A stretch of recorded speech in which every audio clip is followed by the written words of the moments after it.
Hi, and welcome to our short Webmeeting video tutorial. Webmeeting is a versatile, easy-to-use WebRTC-based collaboration platform which allows you to interact with colleagues and associates with just a few clicks and no installation of any additional software. 3CX Webmeeting is available with all editions of 3CX to allow from 25 up to 250 video conferencing participants. Scheduling a meeting can be done from within the 3CX web client. Every extension has access to Webmeeting and the ability to schedule meetings. Web meetings can be scheduled to take place immediately or held in the future. Just enter the details of the meeting so that people joining will know what the meeting will be about.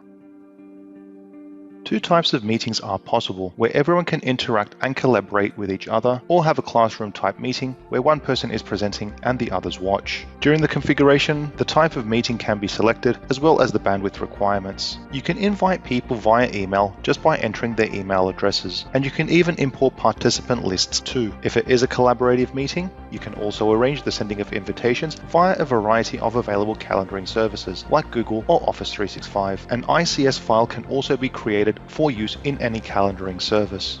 Joining the meeting is as simple as clicking the link which is generated and can be unique for each participant and sent to their email.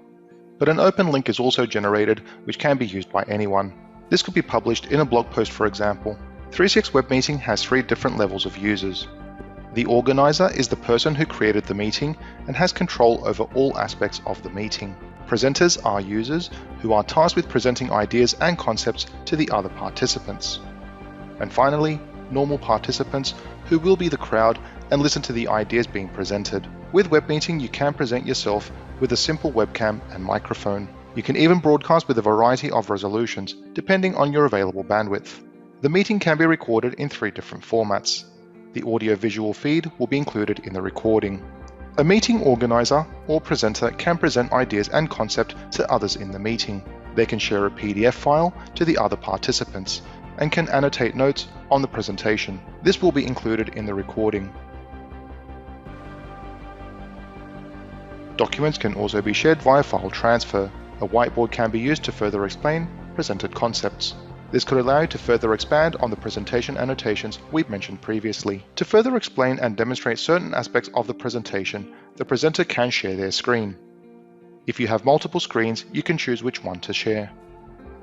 An individual application could be shared as well, if you don't want to reveal the entire screen, or even a single Chrome tab. This feed will be included in the recording. When you are in a classroom-style meeting, the default permissions for the participants are only to chat with the organizer or presenter.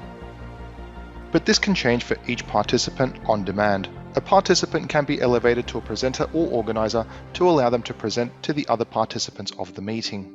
Even if they don't get their status elevated, their camera or microphone can be activated to allow them to respond through audio-visual means to the meeting.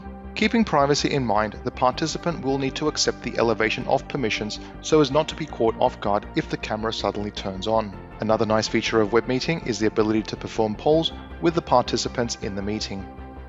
You can ask a series of questions and provide them with the predefined answers to these questions. This is really handy if you have a board of directors who need to make certain decisions.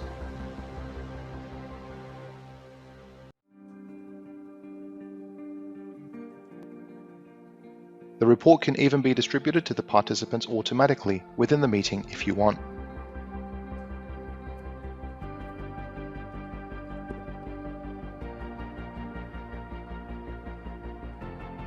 Even providing remote assistance to participants within a meeting is possible. From within Webmeeting, you can connect to a participant's computer and provide remote assistance to them. This will require a small plugin to be installed, however, and will require explicit permission from the participant to achieve. At the end of a meeting, the organizer will receive a report which will contain the invited participants list as well as who joined. If a recording of the meeting was done, a link to the recording will be provided so you can download it. Webmeeting can also be accessed directly from the web client by clicking on the Webmeeting link.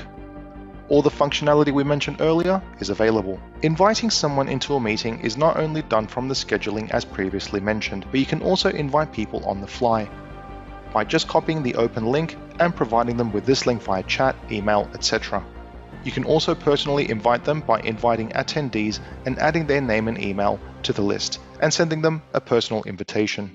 Webmeeting is also accessible for the guys on the road as well, with the Webmeeting apps for the mobile platforms of iOS and Android. However, to get the full immersive experience of 365 Webmeeting, the browser is the way to go.